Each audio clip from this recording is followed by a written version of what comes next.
Buenas tardes, buenas noches, buenos días.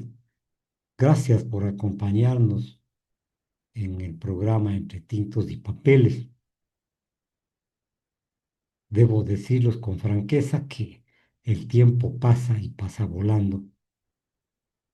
Son 45 años que ejerzo el periodismo, tanto como profesional, quiero decir, en relación a comentarios, a noticias, en fin, y como profesor de dos universidades de la ciudad de Cuenca. Y digo que pasa el tiempo porque he podido ver los cambios, las transformaciones, las quimeras, las frustraciones que se dan en el pueblo ecuatoriano. Olímpicamente, los políticos desde la vuelta o desde que llegamos nuevamente a la democracia con Jaime Roldós, se han entusiasmado, han aplaudido, han defendido a ultranza sus ideas, sus criterios, pensaron que a lo mejor podían llegar a alguna situación para solucionar sus problemas, pero no, la decepción sigue presente en el pueblo ecuatoriano. Ha crecido el número de pobres, las fuentes de trabajo no alcanzan a pesar de que oficialmente nos mienten, nos dicen que han crecido las plazas de trabajo, que ha descendido la situación de la informalidad y que además de eso, pues ya no existen sectores sociales en los quintiles de pobreza porque todos ellos han ascendido aunque sea un poquito. Se llena la boca diciendo que los quintiles de pobreza, especialmente el primero, prácticamente ya no tiene razón de ser. E indigna al pueblo ecuatoriano y a quienes estamos en la vida diaria. Indigna este tipo de afirmaciones que lo único que hacen es que uno se aparte de la política, que otros no tengan ninguna confianza en los políticos y además de eso, la decepción en el pueblo ecuatoriano.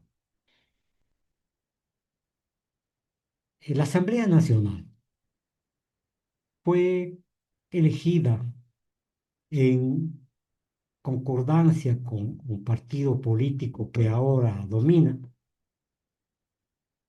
es unicameral, tiene 151 asambleístas y se renovó en febrero y abril de 2025. Y sucedió una cosa extraña, como no se había dado en otros periodos anteriores. Este legislativo fue fragmentado, se eligió en forma fragmentada, con mayoría informal oficialista ADN y otros aliados, lo que permitió en algunos días, en algunos meses, llevar una agenda, llevar una agenda que, por cierto, fue cumplida en mínima parte. Esta asociación que yo he dicho está pegada con saliva. Se habló, se dijo que en el Parlamento Nacional, en la Asamblea, del 2025 al 2029, iba a haber profundas reformas sobre gobernabilidad, sobre economía, sobre seguridad. Pero les puedo decir así sinceramente, con la experiencia que tengo en el periodismo, no se ve por ningún lado. Por más que digan, por más que sostengan, por más que los áuricos, por más que los pautados o los grupos grandes de comunicación digan, pero ha pasado desapercibida en peleas internas, en tratamiento de temas superficiales. Creo que esta asamblea hasta ahora ha fracasado. Y ha fracasado porque no han logrado crear eh, situaciones para respaldar a los ciudadanos, en fin, la ley de inteligencia centraliza sistemas de inteligencia con menor control de la función judicial. Vean ustedes cómo se han quitado competencias a uno de los poderes que debe ser más claro, que debe ser guiado con imparcialidad, como es el control judicial. Sí, se aprobó otra ley de solidaridad nacional que da amplias facultades al Ejecutivo para celebrar o declarar, como ya lo hizo, conflicto armado interno. Yo no sé, pero la violencia sigue, crece. La violencia es más fuerte, yo diría, inhumana. Se amplió el uso de la fuerza y facultades de seguridad y se olvidó un principio fundamental de los seres humanos, los derechos. Todos los seres humanos tenemos derechos, negros, blancos, indios, cholos, todos, por el hecho de ser seres humanos, tenemos la protección de ciertas garantías que están consignadas en las diferentes constituciones de los estados y además de eso están suscritas desde 1948 en los derechos humanos. Pero aquí se vulneran a diario, y no solamente en el Ecuador. Hay una arremetida en contra de los derechos humanos a nivel mundial. Incomoda esta posición de los derechos humanos y se refieren con desprecio, en fin, ay, los comunistas, ay, los socialistas, los delincuentes tienen derechos, tienen una maravilla, son tratados con hotel, casa, comido, en fin. Y las personas que son víctimas reclaman que con razón, pero lo que los derechos humanos trata de precautelar es la violencia que se genera a través del Estado, como por ejemplo la falta de medicina, la falta de seguridad, la falta de el debido control sobre el trabajo, en fin. Entonces la concepción muchas de las veces sobre los derechos humanos está mal realizada, nos han imbuido para que nosotros pensemos que los derechos humanos son una facultad que no debería realizarse porque allí se permiten una serie de circunstancias y que el Estado tiene un contubernio con con las mafias organizadas. En fin. Y vean ustedes que Amnistía Internacional, por ejemplo, han dicho y han señalado que existe libertad, que existe restricción a la libertad de expresión, de reunión y asociación. Algunos artículos, señoras y señores, que fueron mandados con carácter de urgente, en fin, a la Corte, al Tribunal Constitucional, fueron desechados. Y esto sirvió para que el Ejecutivo, en una campaña de desprestigio, se vaya en contra del Tribunal Constitucional, incluso pedía la destitución de los mismos, indicando que son partidarios de los grupos terroristas, de los grupos armados, de los ciudadanos que están en la izquierda, en fin. A pesar de que el gobierno ha puesto en vigencia ciertos decretos y actitudes que no van 100% con la Constitución de la República y los derechos humanos, el Ecuador tiene un crecimiento significativo de de la criminalidad y la violencia. Y es más, varias instituciones que deberían ser totalmente independientes están laborando bajo la presión del Ejecutivo y Legislativo en contra de la Corte de Justicia o del Poder Judicial, el Poder Judicial en contra del Tribunal o sí, pues, del Tribunal Electoral, en fin. Entonces vemos nosotros que existe un afán de pugnar para no llegar a soluciones, porque a lo mejor se dice tocarán derechos de los que más tienen. Se aprobó también la Ley de Integridad Pública y de Niños, sí, con reformas tibias para la defensa de los derechos de los menores, Sí, hay que reconocer, a más de esto, se pretendió o se pretende limitar la violencia en contra de los menores a través de la violencia y el crimen organizado, porque ahora está de moda, no solamente en el Ecuador, en varios países del mundo, contratar a jóvenes que a lo mejor no pasan de los 16 años y que son inimputables para utilizarles como sicarios, para utilizarles como que generen la violencia, que generen cierto tipo de actitudes delincuenciales, como por ejemplo los secuestros. Hay que decirlo, aunque no les guste a muchos, pero los jóvenes realmente en el país que no tienen oportunidades han preferido ingresar a las mafias, a los grupos del crimen organizado y servir como mano armada para tapar y encubrir a los sinvergüenzas cabecillas que están atrás. No sé si por ahí vaya uno de los puntos que tiene que plantearse el Estado ecuatoriano, dar oportunidad a los jóvenes a que puedan ingresar a la seguridad, a la salud, a la educación, a mejores niveles de vida. Pero qué pena. Créanme, señoras y señores, qué pena. Jóvenes con hogares destrozados, jóvenes que se inician tempranamente en el consumo de sustancias, tanto de alcohol, psicotrópicas, en fin. Entonces, en este panorama, tiene que haber necesariamente correcciones incluso en el sistema de salud, perdón, de educación, para poder llevar a los jóvenes a una reflexión seria de cuál será su futuro y cuáles serán las consecuencias si es que no se alinean dentro de una moral pública. Entonces, no sé, señoras y señores, qué vaya a pasar, pero esta Asamblea Nacional y el gobierno hasta cierto punto no han cumplido. La Asamblea Nacional tiene principios que están consignados en la Constitución de la República. Tiene que cumplir este papel en forma obligatoria, porque la Constitución es mandatoria. La Constitución no da chance de decir si yo hago esto, yo hago el otro. No, no, no.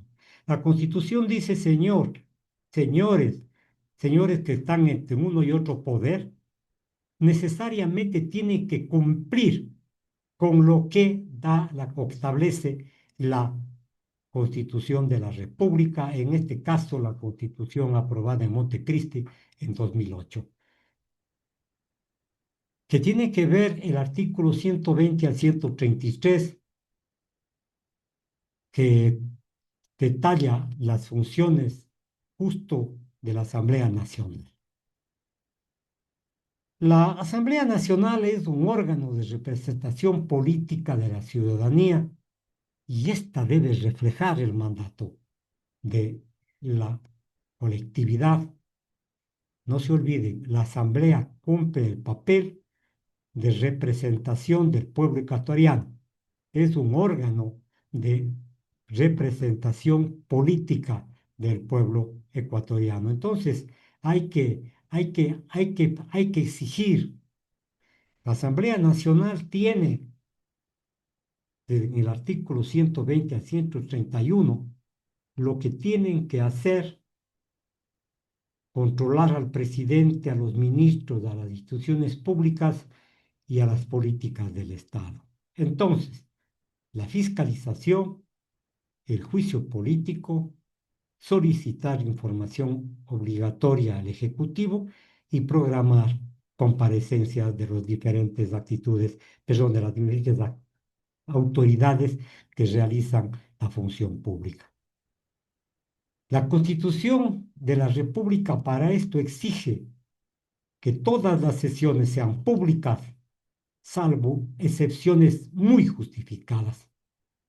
Los debates, las votaciones y los documentos deben ser transparentes, y esto señala el artículo 117, el 18 y el 208 en concordancia a cada uno de ellos. Además de eso, no se olviden, señoras y señores, que la Asamblea debe legislar mediante un debate argumentado.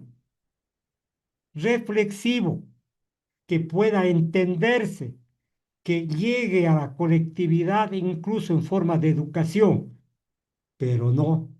En la Asamblea Nacional vemos confrontaciones incluso de carácter personal, entre comillas, de carácter político, en donde se impone que algunas autoridades obedezcan a la Asamblea Nacional Constituyente, a la Asamblea Nacional, perdón, y que tendrán entonces que rendir cuentas frente a estos organismos.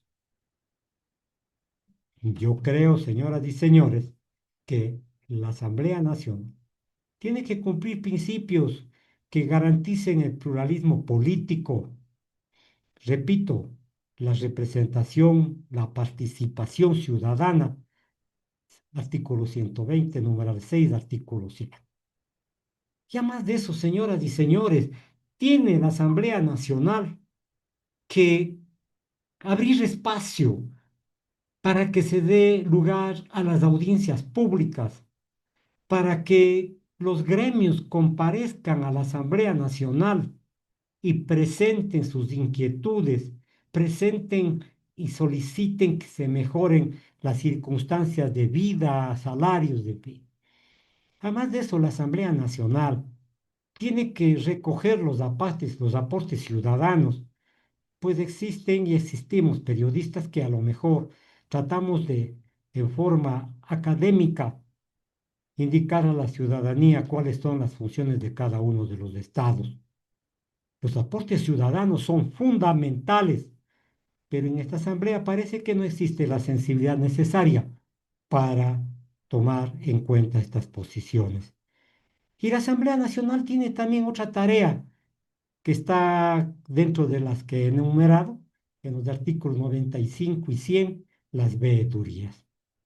Claro, esto sirve para observar, esto sirve para plantearse juicios, para plantearse ideas, para buscar la verdad, para buscar qué es lo que están haciendo los poderes del Estado.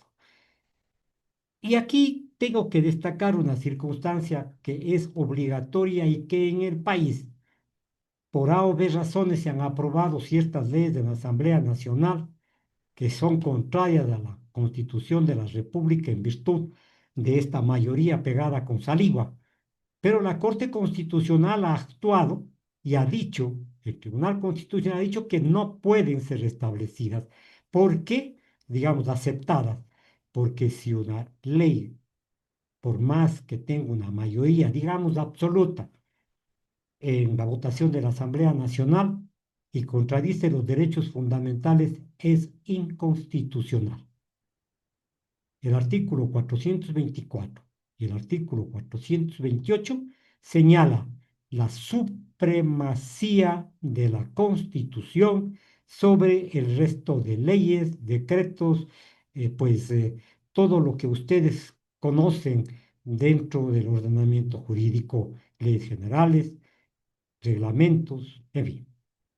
Además de esto, la Asamblea Nacional Constituyente tiene que respetar el principio fundamental de los derechos humanos, proteger y garantizar los derechos, proteger y garantizar los derechos, siempre mirando a Ontanans, es decir, siempre mirando el futuro y que las leyes crezcan en beneficio de la colectividad, de la sociedad, de los grupos vulnerables.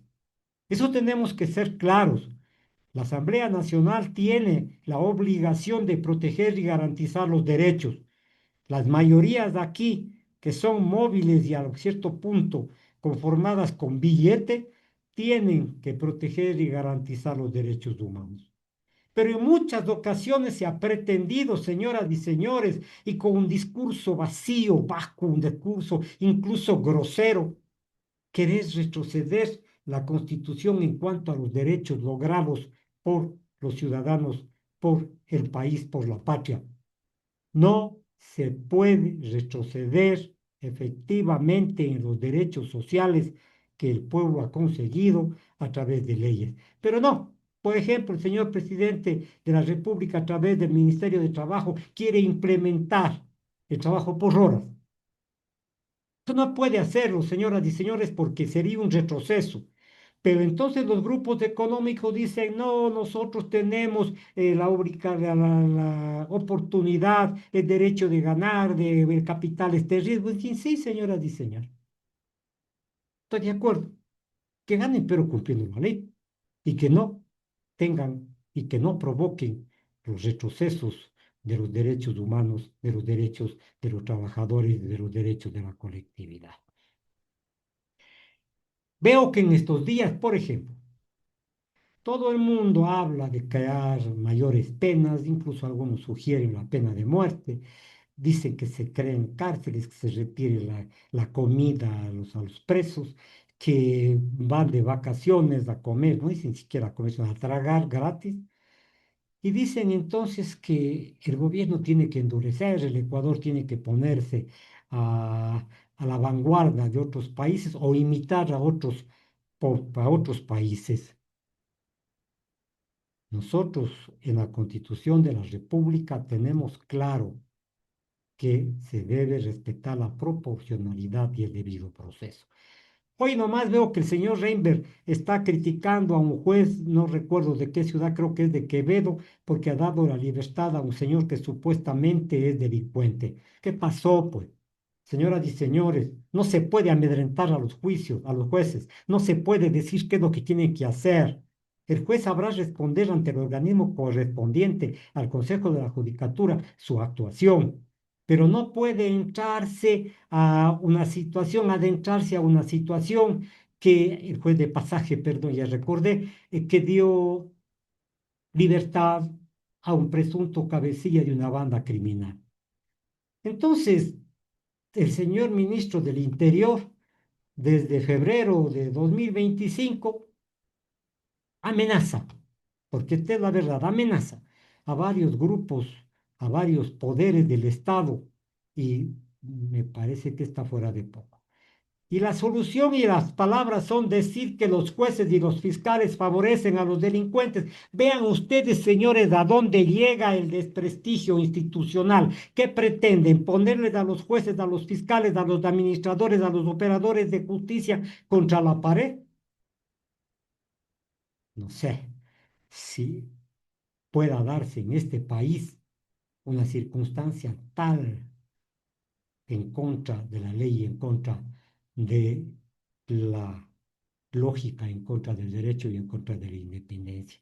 Y voy a copiar y voy a decirles a ustedes, abriendo comillas, lo que dijo el ministro Reinberg. El juez, comillas, actúa al servicio de los delincuentes y no de la justicia. Y cuestionó la seguridad ciudadana por estas decisiones. Señoras y señores, todos tenemos un procedimiento.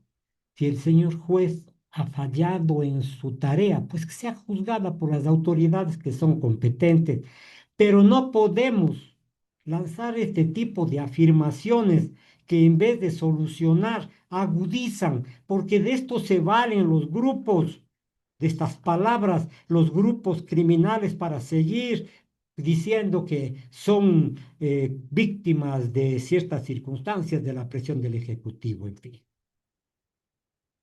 Existe, señoras y señores, leyes que nosotros tenemos que respetar. La prisión preventiva es de última ratio, es decir, cuando realmente la situación amerita, se prueba la posibilidad de que el fugitivo, de que el detenido se fugue del país, no comparezca, en fin, que no tenga una que no radica, no sabemos dónde radica, que no haya la pertenencia a un sector social. Entonces, nosotros tenemos que ver cómo se pretende debilitar la independencia judicial y aumentar los riesgos de seguridad para los operadores de justicia. No sé si, no sé si a muchas personas este comentario les disguste, pero es un principio constitucional en la República del Ecuador la independencia que el Estado debe respetar, y esto no tiene que darse así porque al señor ministro le da la gana. No, señoras y señores, repito, no puede el ministro, por más alta posición que tenga, lanzarse directamente en contra de los jueces. No cuestiona estructuras porque no le interesan, ¿no? O sea, no, el sistema está perfecto, el sistema está al servicio. Mentira. El sistema orilla a muchísimos, a miles, a cientos, a millones de ecuatorianos. Yo creo que el señor ministro, que dijo que se habían realizado más de 2 millones de operativos, debe meditar lo que dice, porque a veces se van las palabras y habla sandeces. Y lo peor es que lanza acusaciones en contra de los jueces con nombres y apellidos. Me parece que está violentando la seguridad de los señores jueces. Les está exponiendo públicamente a los jueces y pone en riesgo no solamente la vida de ellos, sino la vida de sus familiares. No es política de seguridad. Repito, señoras y señores, y claro, no es política de seguridad. Es un populismo punitivo. El gobierno es un gobierno, el señor ministro es un gobierno de Twin, te quiero decir, de X antes que se le conocía. Si la decisión de un juez de un tribunal no le satisface plenamente al señor ministro y un poco favorece los principios que están consignados en la Constitución de la República, por ejemplo, el indulto pro reo, si no se prueba la culpabilidad, sigue siendo inocente, en fin. Entonces, si una decisión de un juez de un tribunal no le gusta, utiliza la difamación, utiliza el apostrofamiento, identifica con nombre y apellido a los señores a los señores jueces, y esto no está bien. Si el juez o el fiscal resuelve de acuerdo a la ley, no tiene pelos en la lengua para decir que es un cómplice del delito. Vivimos en un país de la la forma insana de que el Ejecutivo se pronuncia a través de eso. El ministro no puede reemplazar el debido proceso con indignación, fijar ya culpables antes del juicio. Eso destruye poco a poco que queda de la institucionalidad en el país. Si un fallo de un juez no coincide con la narrativa que pretende implementar el gobierno o el señor ministro, se le estigmatiza, se dice que es no sé qué, no sé cuántos. Y ahora ustedes vean en las redes sociales no hay ningún respeto para las autoridades.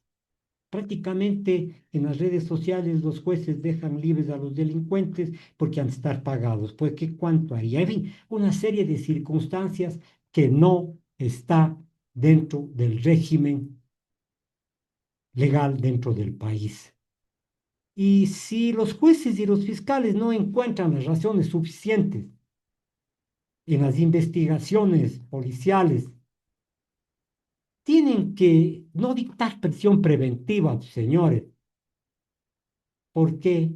Porque existen fallas en la evidencia, existe una mala cadena de custodia, operativos mal armados. Y esto tiene que ver el señor ministro del Interior, la responsabilidad justamente de estos operativos. Tiene 10, 8, 20, 50, 100, 200, puede peor 2 millones y pico. Entonces, la seguridad se construye no culpando al sistema de salud, se construye con policías, con personas capacitadas, con personas que están en la seguridad, con armas, con pruebas sólidas, con procesos limpios. El señor ministro se cree juez, fiscal y miembro y hasta Corte Constitucional al mismo tiempo. ¡Qué capacidad para pensar tan ligeramente! Yo diría pensar, para no ser grosero. Entonces, queridos amigos, jamás de eso se utiliza la ironía, se utiliza la comparación, la homologación de hechos, en fin. El señor ministro tiene la obligación de proteger la independencia judicial, no dinamitarla como está haciendo para ganarse aplausos en las redes sociales.